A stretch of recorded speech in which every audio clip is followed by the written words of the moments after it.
Good afternoon to you. Before we get to the appeal this week, remind us and our viewers why you took this to court in the first place. Well, our organisation took it to court because we've received roughly 3,000 complaints by then in relation to tenants who have been ill-treated by their landlords. We hoped that the government would have intervened, or at least some political party would have taken the matter to court, and it never happened. So we've decided to do it ourselves, and now everything else is history, obviously. Where I wonder, in your opinion, is the line between responsible government, in other words, looking after people's lives, and being treated like children, as you have accused the government of doing? Well, unfortunately, it's so that everyone by now knows that the Disaster Management Act, or the regulations, have been promulgated by the Minister of Cooperative Governance and Traditional Affairs, Dr. Zuma.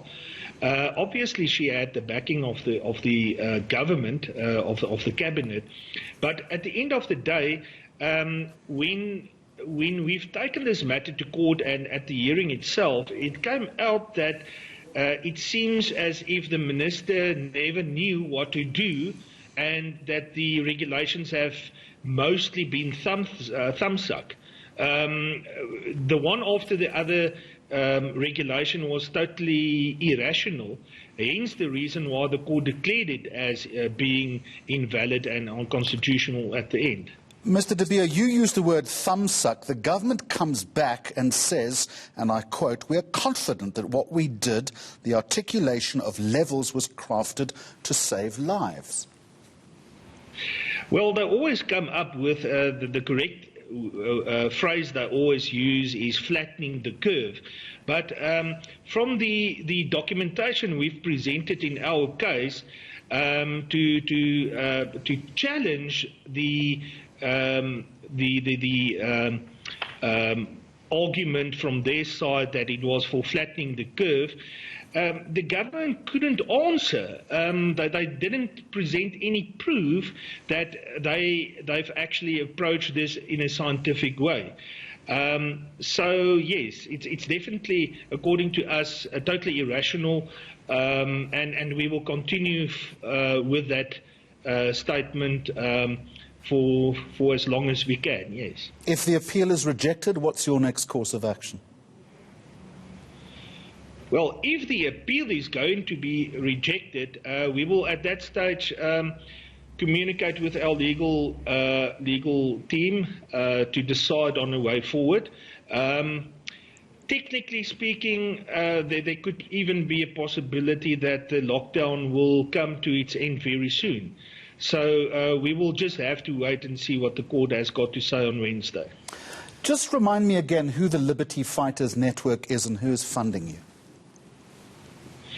We are a self-funded community-based organisation, or used to before the lockdown, mainly in Gauteng area. Since we've successfully completed, obviously, this court case, we had thousands of people contacting us who decided to become part of Liberty Fighters Network.